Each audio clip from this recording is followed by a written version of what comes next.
Bismillahirrahmanirrahim. Bismillahirrahmanirrahim. Assalamualaikum warahmatullahi wabarakatuh. Alhamdulillahi rabbil alamin. Wa usalli wa usallimu ala ashrafil anbiya'i wal mursalin Sayyidina wa nabiyina Muhammad wa ala alihi wa sahbihi wa man tabi'ahum bi ihsanin ila yaumiddin. Subhanaka la ilma lana illa ma 'allamtana innaka antal alimul hakim.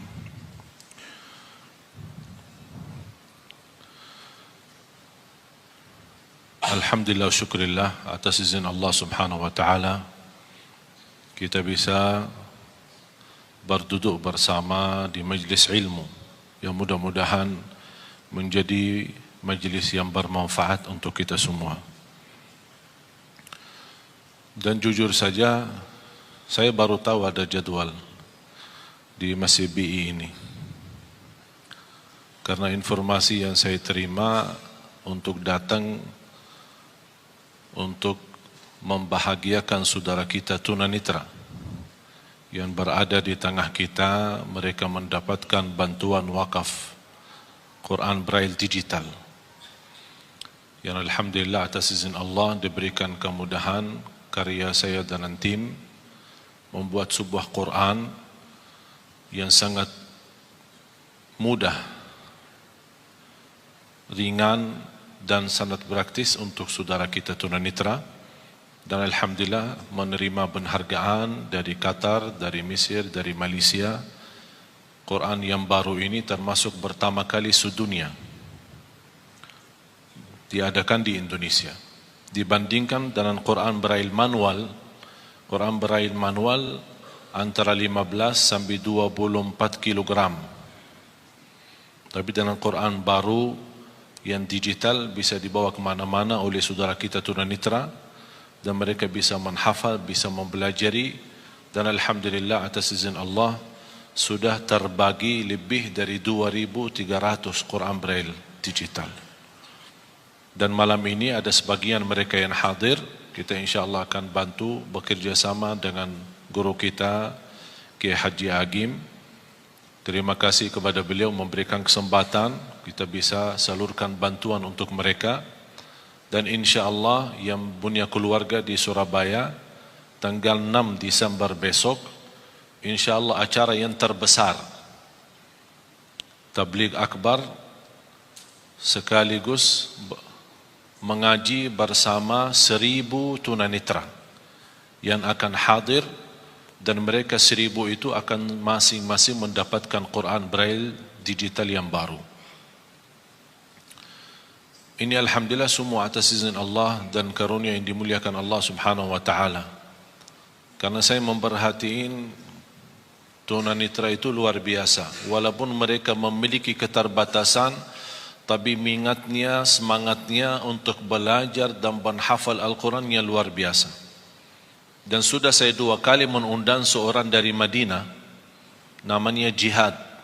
Mungkin ada di antara bapak ibu yang pernah melihat di acara Hafiz Indonesia, seorang anak usia waktu itu 11 tahun, sekarang 12 tahun, dalam keadaan buta, tunanetra, menghafal Al-Quran 30 juz, dengan angka, halaman, kanan kiri, atas bawah, hafal tafsir Ibn Kathir, hafal lebih dari 6.000 hadis.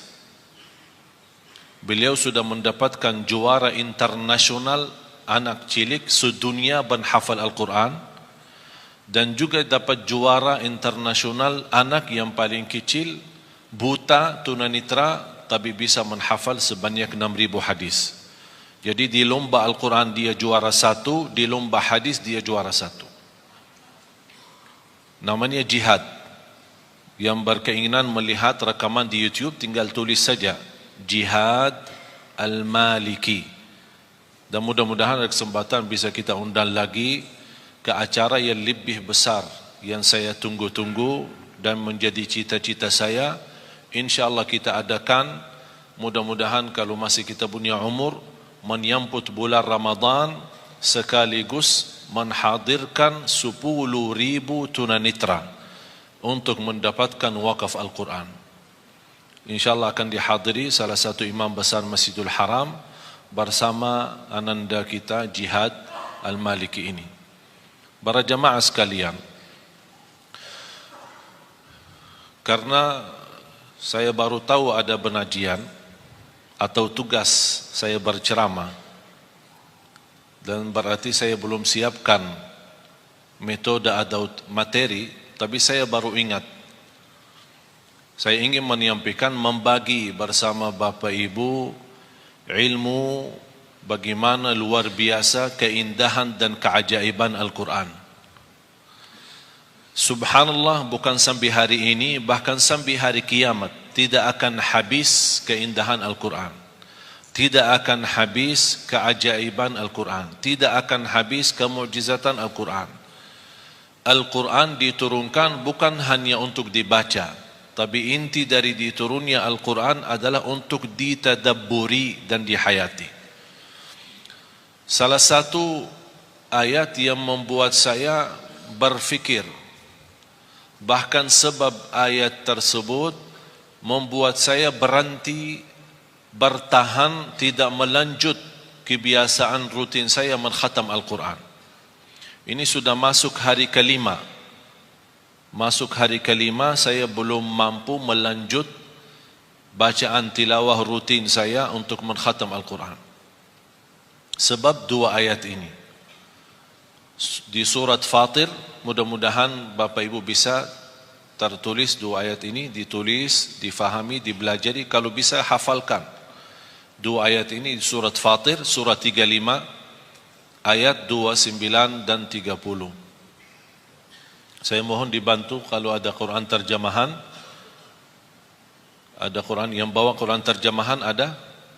Sekarang HP kita semua ada Quran terjemahan. Bisa yang berkenan maju ke depan membacakan terjemahan. A'udzu billahi minasy syaithanir rajim. Bismillahirrahmanirrahim. إن الذين يتلون كتاب الله وأقاموا الصلاة وأنفقوا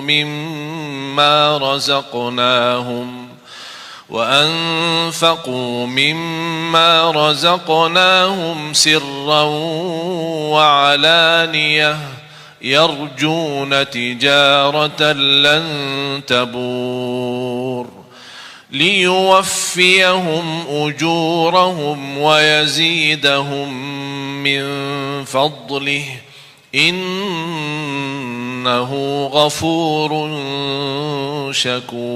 شكور صدق الله العظيم. Ada yang bawa terjemahan? Bisa dibantu terjemahannya. Saya minta, karena walaupun saya sejak kecil menghafal Al-Quran, tapi subhanallah kadang-kadang ketika membaca, jujur saja jamaah sekalian, belum tentu semua bacaan kita 100% bisa ikhlas. Belum tentu 100% bisa merasa keindahan. Pasti ada satu saat tersentuh sebuah ayat. Di antara kita, pasti saya yakin berbeda-beda sukaannya ayat Al-Quran. Bukan berarti tidak suka ayat yang lain, suka. Tapi ada sebuah surah atau sebuah ayat lebih Bapak Ibu menyukai ayat ini daripada yang lain. Misal ada yang lebih tertarik kepada Yasin, ada Ar-Rahman, ada Al-Kahfi, ada surah Maryam, ada surah Yusuf. Ada yang sukaannya suratul Fatihah, ada yang sukaannya surat Qul Huwallahu Ahad. Macam-macam. Yang membuat kesukaan surah tertentu, yang membuat jauh lebih menikmati ketika membaca maupun mendengar. Apalagi kalau bisa mendengar dengan murattal yang fasih, bacaannya sempurna dan tajwid, dengan irama yang begitu luar biasa. Ini sangat membantu terasa oleh hati kita. Jadi saya jujur saja, saya bicara kebiasaan kondisi. Ketika kita membaca, misal contoh Rasulullah SAW pernah membaca satu ayat di suratul Maidah, ayat yang terakhir suratul Maidah, dua ayat terakhir suratul Maidah. Ketika Rasulullah SAW salat malam, ketika sampai ke ayat itu, Rasulullah SAW mengulangi berkali-kali dalam salat tahajud sampai subuh, membaca ayat itu dan menangis, membaca dan menangis. Jadi ada satu saat ketika kita membaca, pasti istilahnya apa ya, barangkali hati kita saat itu terbuka atau sedang terbuka, sedang betul-betul siap untuk menerima cahaya Al-Quran, tersentuh. Apalagi disertai ayat Al-Quran dengan bacaan yang ikhlas, hayati, dan suara yang indah, malaikat pun turun dari langit. Malaikat turun untuk duduk simak Al-Quran, mendengar Al-Quran. Jadi sebab dua ayat ini ketika saya baca, punya wirid, alhamdulillah kebiasaan setiap bulan 10 kali khatam Al-Quran. Tapi gara-gara dua ayat ini, sekarang sampai saya masuk hari kelima belum bisa lanjut. Karena ada banyak pesan-pesan dari ayat, tapi sayang sekali sebagaimana kata Sayyidina Uthman bin Affan, wallahi law tahurat qulubuna ma syabi'na min kalami rabbina. Kalau benar-benar hati kita suci, kata Sayyidina Uthman, tidak akan pernah puas sama Al-Quran. Tidak akan puas. Cuma masalahnya ini, dosa, kotoran hati ini yang membuat kadang-kadang agak berat bersama hubungan kita bersama Al-Quran. Coba kita sama-sama gali. Dan kita setiap titik ayat, kata-kata, apalagi kalau ayat itu ada Asmaul Husna, Aliyun Azim, Azizun Hakim, Ghafurur Rahim, Ghafurun Syakur, itu tidak main-main. Ada hikmah, bahkan ada hubungan yang amat mendalam antara Asmaul Husna sama ayat yang dibahas itu. Seperti Subhanalladzi asra bi'abdihi laylan minal masjidil harami ilal masjidil aqsa alladzi barakna hawlahu linuriyahu min ayatina innahu huwa as-sami'ul basir. Saya tertarik, kok kenapa ada sami'un basir? Padahal peristiwa Isra Mi'raj peristiwa yang dahsyat. Fantasnya dari segi bahasa, saya bicara bahasa. Dari segi bahasa, fantasnya innallaha ala kulli syai'in qadir. Karena ini memang hanya dalam kekuasaan Allah, tidak akan masuk akal manusia. Kalau kita bukan beriman, mana bisa percaya Isra Mi'raj? Karena ini peristiwa yang dahsyat. Bukan dalam satu malam lagi, sebentar dari waktu malam Rasul bisa berangkat ke tanah suci di sana Masjidul Aqsa dan menimami para Nabi dan Rasul seluruhnya. 312.000 para Nabi dan Rasul, mereka semua berkumpul di sana. Mereka menghadiri, ikut imam Rasul SAW. Begitu selesai Rasul SAW, mereka kan sudah meninggal. Ini kan di luar kemampuan fikiran kita. Bagaimana Allah kumpulkan mereka?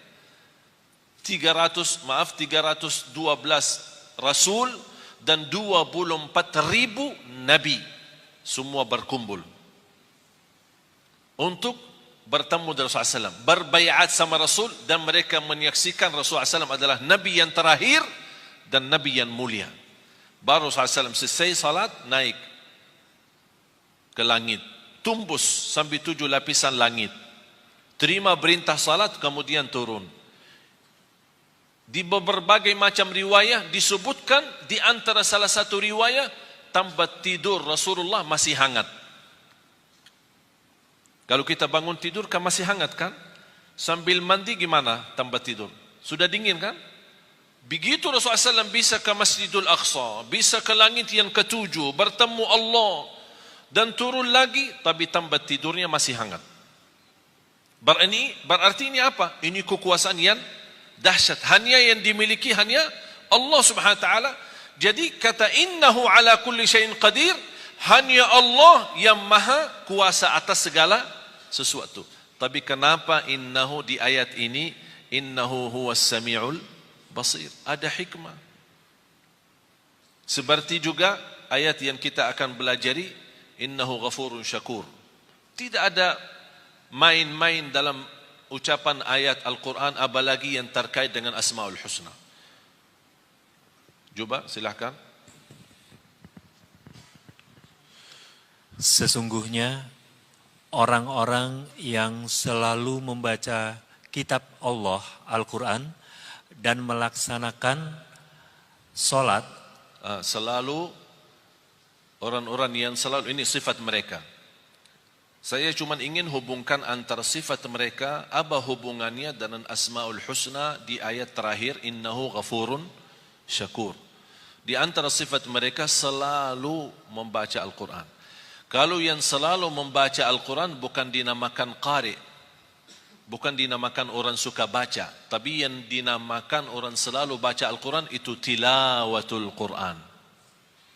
Tilawatul Quran berarti itu orang yang betul selalu membaca Al-Quran. Nanti di hari kiamat orang yang suka selalu baca Al-Quran dipanggil hari kiamat, iqra warqa warattil kama kunta turattilu fid dunya. Bacalah, naiklah, karena setiap kita baca akan naik posisi kita di dalam surga. Bahkan kata Rasulullah SAW di dalam hadis itu disebutkan warattil, tertillah sebagaimana kamu tertil di dunia. Tilawah. Innal ladzina yatluna kitab Allah.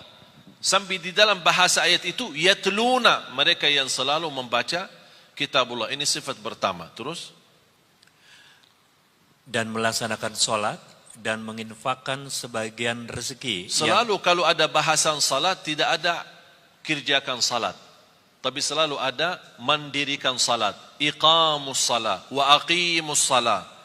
Iqamatus, kata iqama, aqimu, ini semua bahasa mendirikan salat. Saya tidak akan teliti satu-satu karena mohon maaf kalau saya mau bahas dua ayat ini mungkin sampai malam tidak cukup. Karena dua ayat ini membuat saya berhenti, bahkan saya suka membaca dua ayat ini. Habis Allah bukakan hidayah, berkali-kali sunnah qabliyah ba'diyah, saya selalu ulang dua ayat ini. Walaupun sudah hafal, tapi namanya kadang-kadang terbuka hati kepada sebuah ayat atau sebuah pesan dari Allah yang ingin disampaikan. Jadi sifat mereka adalah yang mengerjakan tilawah, selalu baca Al-Quran. Yang kedua, mendirikan salat. Ini bahasa salat itu perlu panjang lebar kita bahas, mendalami. Yang ketiga, dan menginfakkan sebagian rezeki yang kami anugerahkan kepadanya. Subhanallah. Selalu kalau kita perhatiin, wa anfaqu mimma. Di suratul Baqarah, alladzina yu'minuna bil ghaibi wa yuqimuna as-salata. Terus, wa mimma. Dalam bahasa bacaannya pun namanya huruf kecil atau huruf tarqiq. Tidak boleh dibaca wa mimma. Wa mimma. Menurut saya, cara Allah menyampaikan kepada kita, memanjahi kita. Allah memanjahi kita, tawaran yang memanjahi kita. Bagaimana Allah memanjahi kita? Wa mimma, anugerah yang Allah berikan, rezeki yang begitu banyak, Allah tidak minta semuanya, tapi wa mimma, sedikit. Wa mimma razaqnahum yunfiqun. Tapi apa yang diinginkan oleh mereka ketika mereka berkenan menginfakkan sebagian harta yang Allah anugerahkan kepada mereka secara diam-diam maupun terang-terangan, mereka ingin terus? Mereka itu mengharapkan perdagangan yang tidak akan rugi. Ada yang punya jaminan bisnis apapun di dunia ini tidak akan rugi? Ada yang bisa punya jaminan?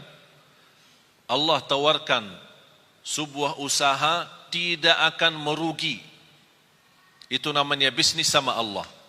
Tidak akan merugi, terjamin. Jangan khawatir rugi. Dan yang tiga, selalu baca Al-Quran, mendirikan salat, infakkan sebagian rizki. Dan saya ingin hubungkan, karena waktunya singkat, saya ingin hubungkan antara tiga hal ini dengan innahu ghafurun syakur. Terus?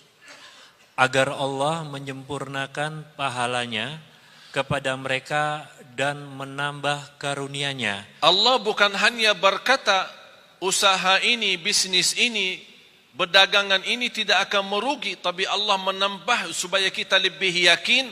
Allah janji liyuwaffiyahum ujurahum, akan sempurnakan pahala. Jadi jangan khawatir ketika kita beramal, tilawatul Quran walaupun ada kekurangan, salat kita walaupun masih banyak bocor, belum bisa ikhlas dan khusyuk. Jangan khawatir, Allah sudah janji akan Allah sempurnakan pahalanya. Jadi jangan salah Allah hitungkan pahala. Yang penting kita fokuskan hitungkan dosa-dosa kita. Soal pahala, Allah sudah menjaminkan sempurna. Hanya cukup itu saja. Allah masih menjanjikan hal lagi supaya kita lebih mantap keyakinan kita terhadap janji Allah. Karena manusia sekarang lebih yakin kepada janji manusia daripada janji Allah. Terus apa yang Allah janjikan? Kepada mereka dan menambah karunia-Nya. Sungguh Allah Maha Pengampun, Maha Mensyukuri. Dan menambah karunia-Nya. Di sini apa karunia? Allah sebutkan? Allah tidak sebutkan. Ada sebuah istilah dalam bahasa tafsir, kata ulama, kalau Allah menjanjikan sesuatu, tapi Allah sembunyikan, tidak sebutkan, seperti kata ini, Allah menjanjikan sempurna pahala dan menambah karunia. Di sini karunia tidak disebutkan, karunia apa? Kata ulama, itu namanya akan Allah memberikan kekaruniaan yang tidak ada batas. Yang jelas, karunia tersebut akan pasti menenangkan hati. Sebagaimana janji Allah di surat As-Sajdah. Saya sambungkan ayat ini dalam surat As-Sajdah ayat 16. فَلَا تَعْلَمُ نَفْسٌ مَا أُخْفِيَ لَهُم مِّن قُرَّةِ أَعْيُنٍ جَزَاءً بِمَا كَانُوا يَعْمَلُونَ. Tidak ada jiwa pun yang bisa tahu apa yang telah dirahasiakan, disembunyikan oleh Allah dari karunia-karunia yang akan menenangkan hati. Itu kata siapa? Allah. Yang jelas akan menenangkan hati. Mengapa ada bahasa yang akan menenangkan hati? Karena keinginan kita beda-beda. Ada orang diberikan mobil, belum tentu hatinya nyaman. Ya, terima kasih saya dapat mobil. Tapi dia punya keinginan yang lain. Ada sesuatu, barangkali sesuatu kecil, tidak begitu besar, tapi begitu dia terima, dia merasa bahagia, hatinya luar biasa. Itulah Allah membagi bahasa akan menenangkan hati karunia itu. Kenapa ya Allah? Jazaa'an bima kanu ya'malun, itu balasan Allah terhadap apa yang kalian telah kerjakan. Berarti apa yang kita kerjakan Allah balas. Bukan hanya balas pahala yang sempurna, tapi terjamin karunia yang akan menenangkan hati. Oleh karena itu di akhir ayat ini, innahu ghafurun syakur. Artinya, sesungguhnya Allah Maha Pengampun, Maha Mensyukuri. Apa hubungan Allah Maha Mengampun dan Maha Mensyukuri? Allah Maha Mengampuni ketika kita membaca Al-Quran masih banyak kesalahan. Daripada yang salah tapi tidak pernah baca Quran. Salah baca Al-Quran masih termasuk diampuni Allah daripada yang salah tidak pernah baca Quran. Artinya jangan ada yang berkata saya takut salah. Allah sudah berkata Allah Maha Mengampuni. Salat, pasti salat kita banyak kekurangan. Sunnah qabliyah ba'diyah, masbuk berapa kali, ketiduran salat subuh, Allah Maha Mengampun. Asal ketika kita salat harus kita juga komitmen sama diri. Jangan karena Allah Maha Mengampuni kita malah jadi malas-malasan. Justru harus kita menjadi orang yang malu. Allah memberikan kesempatan untuk kita bertaubat dan memperbaiki lagi supaya menjadi lebih baik. Salatnya lebih baik sama Al-Qurannya, lebih baik sedekahnya. Termasuk kata sedekah, apa urusan sedekah sama Allah Maha Mengampuni?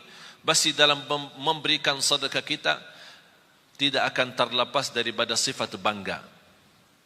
Merasa diri, oh saya bersedekah, itu ini orang lebih kaya tapi tidak pernah bersedekah. Namanya kan hati, perasaan. Ada ucapan-ucapan, barangkali kita tidak pernah ucapkan lidah, tapi perasaannya yang ucapkan, hati yang ucapkan. Allah menampuni dosa itu. Terus syakur. Innahu ghafurun syakur. Saya ingin Bapak Ibu tolong kalau bisa belajari hafal ayat 2 ayat ini. Surah Fatir, surah 35 ayat 29 dan 30. 2 ayat saja. Belajari, dalami, kalau bisa hafal. Luar biasa manfaat dan dahsyatnya. Memberikan keyakinan yang luar biasa. Syakur. Apa hubungan syakur sama tilawatul Quran, baca Quran, sama mendirikan salat, sama sedekah? Pertama harus kita sepakati apa arti syakur. Ayo, apa arti syakur? Syakur kan Asmaul Husna, salah satu nama Allah. Kalau di bahasa Indonesia kan syakur itu yang maha mensyukuri. Tapi masih belum pas. Dan selalu saya sampaikan ke jamaah, belum ada dan tidak akan ada. Belum ada dan tidak akan ada bahasa yang mampu kupas isi Al-Quran selain bahasa Arab. Bahasa Inggris, bahasa Indonesia, bahasa Melayu, bahasa apapun, hanya kemampuannya terjemah saja. Isinya lebih dalam, lebih terlihat. Mutiara-mutiaranya, keindahannya, tidak ada bahasa yang bisa. Hanya bahasa Arab.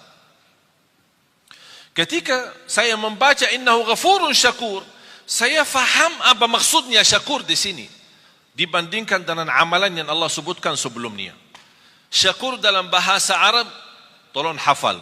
Huwallazi yu'ti al-ajra al-kathir bil amalil qalil. Yang artinya asy-syakur yang menjaminkan pahala yang banyak dengan amalan yang sedikit. Itu namanya syakur. Yang memberikan pahala yang banyak dengan amalan sedikit. Mau tahu buktinya? Salat kita berapa waktu? Salat kita berapa waktu? 5. Allah berikan pahala berapa? Tahu enggak pahala salat? 50. Waktu Isra Mi'raj, Allah menetapkan 5 waktu. Apa kata Allah kepada Nabi Muhammad? Kepada umatmu saya perintah 5 waktu dikerjakan, tapi pahalanya 50. Hadis Rasulullah SAW, barang siapa yang menjaga sunnah qabliyah ba'diyah 12 rakaat di Sahih Muslim, 12 rakaat sehari dan semalam, yang namanya sunnah qabliyah ba'diyah, dapat rumah di dalam surga. Barang siapa yang mengikuti salat subuh, ini hadis sahih, barang siapa yang ikuti salat subuh berjamaah dapat pahala seperti orang salat malam sepanjang malam. Padahal sepanjang malam tidur. Mana kita mampu salat malam sepanjang malam. Hanya dengan subuh jamaah, berjamaah subuh, pahala sepanjang malam kita dapat. Lebih dahsyat lagi, sunnah qabliyah subuh. Lebih baik, lebih besar pahalanya daripada dunia dan segala isinya. Itulah syakur.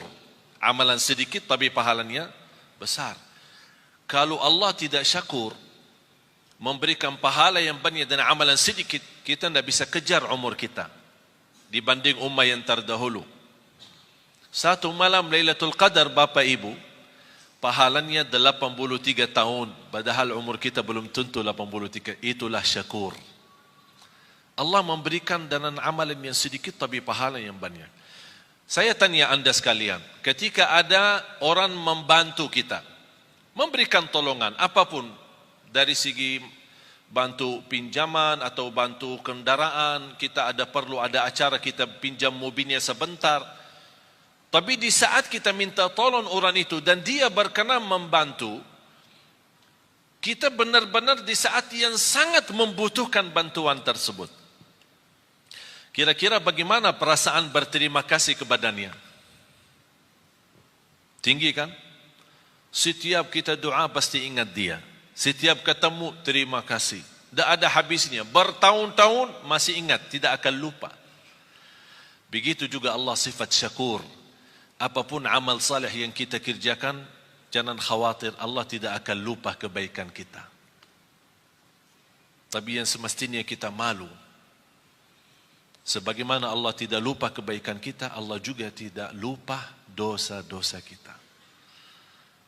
Tapi subhanallah, tanda Allah syakur, ketika kita berdosa, Allah perintahkan malaikat jangan dituliskan dulu. Disebutkan berbagai macam riwayat, diberikan kesempatan 3 hari supaya taubat. Kalau dia taubat sadar malu, diampuni dosa, tidak perlu ditulis. Dan begitu luar biasa syakurnya Allah kepada manusia. Dan amalan yang sedikit diberikan pahala yang banyak. Dan sedekah Allah subhanahu wa ta'ala, ini saya kaitkan antara hubungan Quran, sedekah sama syakur. Yang kita beri kepada Allah berapa? Dan yang Allah berikan kepada kita berapa? Rizki yang kita miliki Bapak Ibu, kalau kita mau hitungkan harus kena denda dan bayar, mana orang sanggup? Setiap mau hirup udara yang segar harus bayar. Setiap mau buka mata harus bayar. Mau tutup lagi harus bayar. Mau bergerak satu langkah harus bayar. Sanggup gak hidup? Tidak bisa. Tapi Allah memberikan banyak. Dan Allah tidak minta yang banyak. Zakat pun yang namanya zakat harta 2,5%. 2,5%. Mengapa 2,5%? Harta Allah berikan banyak, tapi Allah tidak minta yang banyak. Supaya sisanya buat nikmati. Silahkan nikmati. 2,5% setiap hari? Tidak. Kira-kira kalau setiap hari 2,5% gimana? Sanggup gak? Setiap bulan? Bukan. Setahun sekali. Contoh, pegawai, karyawan, orang bekerja yang menerima gaji. Kalau gaji anda 10 juta atau 5 juta. Ustaz, jangan 5 juta terlalu banyak. Ya udah 2 juta. 2 juta berbulan. Dalam satu tahun berapa? 24 juta. Berarti ada zakat kan? Tapi banyak orang salah hitung. Selama 1 tahun anda punya keperluan. Kontrak, ada kos-kosan, pulsa, makan di jalan, bayar ini, bayar itu, ada cicilan, tagihan handphone, cicilan, bajunya cicilan, semuanya cicilan. Jadi bayarkan tagihan sana sini. Ternyata akhir tahun, pas kita mau hitungkan tabungan terisi atau tersisa dari sepanjang tahun gaji, ternyata yang tersisa hanya 800.000. Berarti anda tidak ada zakat. Anda tidak ada zakat. Karena yang terhitung bukan berapa gaji, tapi berapa yang tersisa dari gaji. Faham Bapak Ibu? Tapi kalau bersedekah bebas. Zakat wajib, sedekah bebas. Bahkan ada orang punya kelebihan bersedekah tapi tidak pernah zakat. Mengapa tidak pernah zakat? Karena tidak pernah ada uang. Begitu datang uang, sedekah. Datang uang lagi, sedekah. Berarti zakat tidak ada. Alhamdulillah sekarang umur saya 39, sebentar lagi mau 40. Saya seumur saya sampai titik ini saya tidak pernah zakat harta.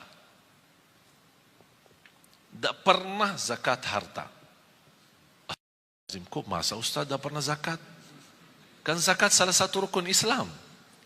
Tidak pernah zakat. Kenapa? Karena saya tidak suka simpan duit. Tidak suka simpan. Kalau begitu suka simpan, Allah ajarkan, jangan lupa zakat. Supaya Allah biasakan manusia jangan suka simpan duit. Jangan terlalu cinta dunia. Kalau sudah duit terkumpul, begitu mulai kurang angka-angkanya, mulai pusing, sakit. Yang awal-awalnya 50 juta, banyak nolnya, begitu kurang nol, ini nolnya kemana ini? Ternyata nol berharga. Allah menajarkan supaya kita jangan terbiasa cinta nol itu. Supaya mudah membagi. Banyak yang Allah janjikan. Oleh karena itu, titipan yang Allah berikan itu pun Allah tidak perintahkan harus keluarkan semua. Hanya sebagian. Karena Allah syakur, akan Allah berterima kasih kepada anda yang berkenan menwakafkan, berkenan membantu, berkenan mensedekahkan di jalan Allah. Bagaimana tanda Allah berterima kasih kepada kita? Akan Allah berikan kelebihan dan karunia yang Allah sudah janjikan dalam ayat itu. Karunia-karunia yang tidak pernah diduga. Bisa karunia keturunan, bisa karunia penghafal Al-Quran. Ada orang dan Masya Allah rajin sedekah. Saya punya ibu. Ibu saya orang awam. Bukan ulama, bukan ustazah. Awam. Bahkan termasuk buta huruf, dah bisa baca Quran. Baru saja mulai baca. Bagaimana dia bisa memiliki anak 12? Termasuk saya. 12 bersaudara, 9 laki-laki, 3 perempuan.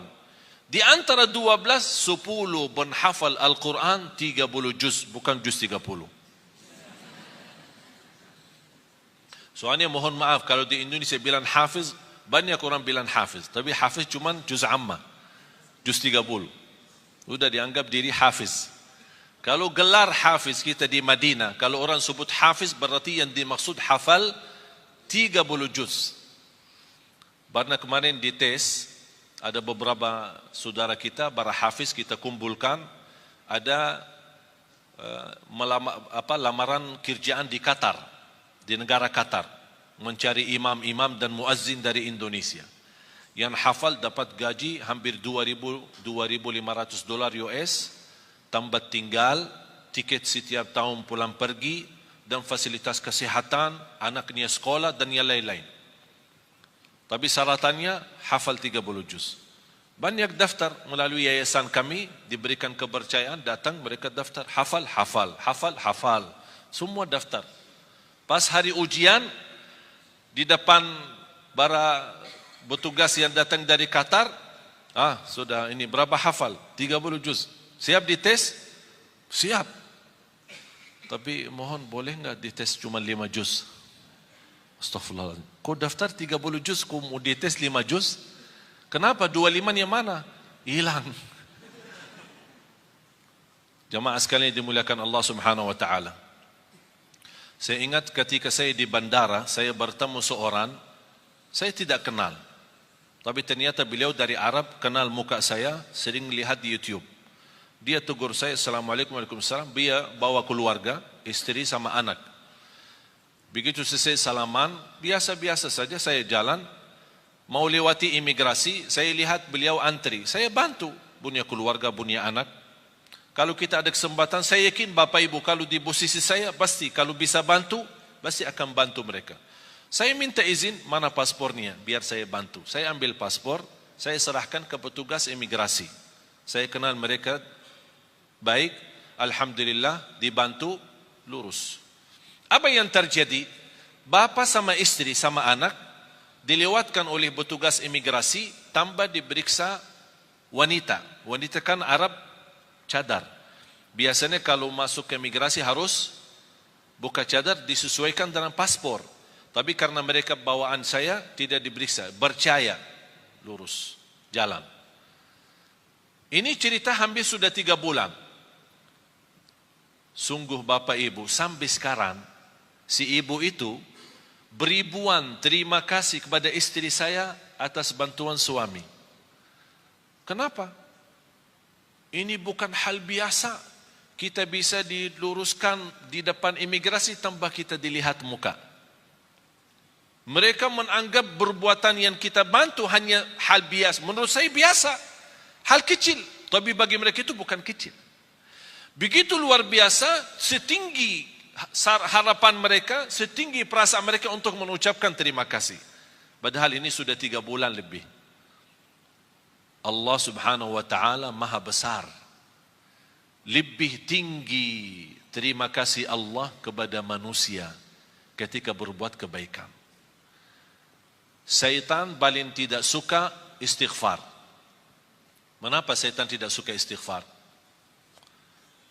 Tahu enggak kenapa?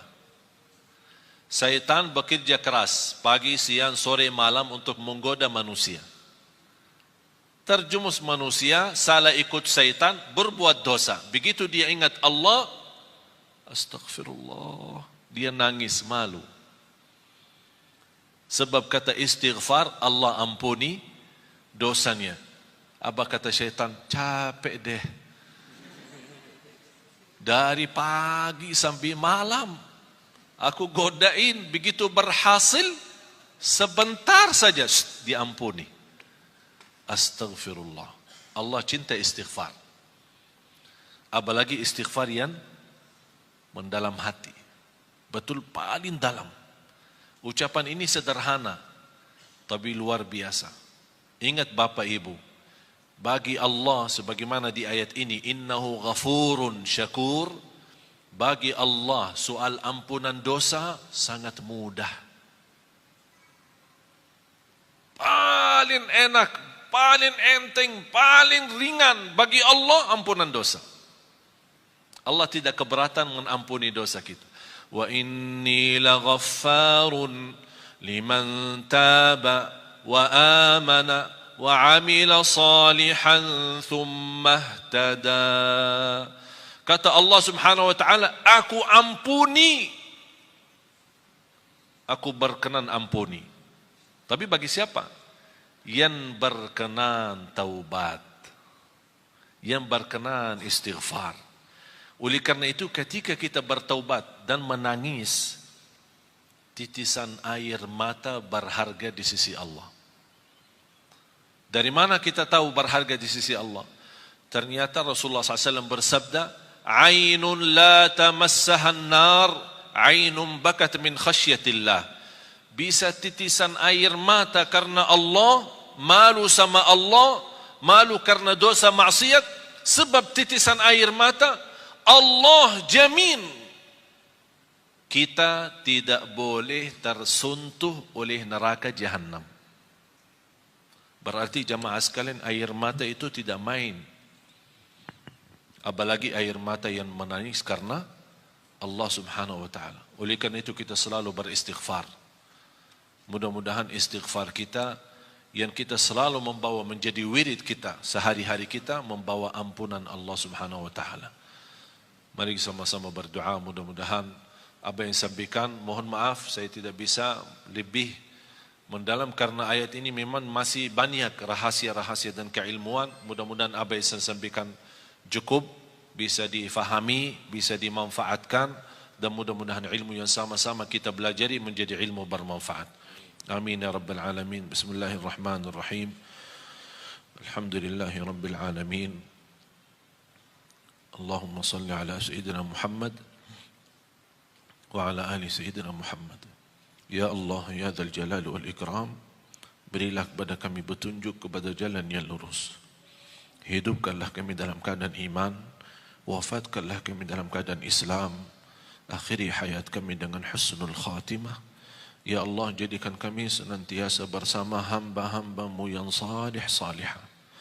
Ya Allah, aku mohon untuk semua yang hadir di saat ini dan selepas acara ini, masing-masing diampuni oleh Allah segala dosanya, disucikan hatinya, dibersihkan jiwanya, diselamatkan setiap langkah-langkahnya. Ya Allah, jadikan sisa umur kami ya Allah lebih baik daripada yang sudah lalu. Pimpinlah kami ya Allah agar kami membawa keluarga bahagia, sakinah mawaddah rahmah. Keturunan kami anak salih salihah. Ya Allah, yang belum berjodoh berikan ya Allah berjodoh yang menenangkan hati, yang membawa nama baik Islam untuk keluarganya. Birahmatika ya arhamar rahimin. Atas izin-Mu ya Allah, kami sama-sama berkumpul di masjid ini. Ya Allah, atas izin-Mu berilah kepada kami kemuliaan sama-sama jumpa lagi di dalam surgamu ya Allah, di dalam surgamu ya Allah, bersama Nabi Muhammad sallallahu alaihi wasallam. Birahmatika ya arhamar rahimin. Allahumma ighfir lana. Ya Allah, jadikan kami semua ahlul Quran, ahlul Quran, penhafal Al-Quran, berakhlak-akhlakul Quran, yang berjiwa-jiwa Al-Quran, yang berjuang untuk Al-Quran, agar kami mampu menjadikan Al-Quran membumi di Indonesia ya Rabbal Alamin. Birahmatika ya arhamar rahimin. ربنا تقبل منا إنك أنت السميع العليم وتب علينا إنك أنت التواب الرحيم. ربنا آتنا في الدنيا حسنة وفي الآخرة حسنة وقنا عذاب النار. وصلى الله على سيدنا ونبينا محمد وعلى آله وصحبه وبارك وسلم والحمد لله رب العالمين. آخر الكلام سبحانك اللهم وبحمدك أشهد أن لا إله إلا أنت أستغفرك وأتوب إليك. والسلام عليكم ورحمة الله وبركاته.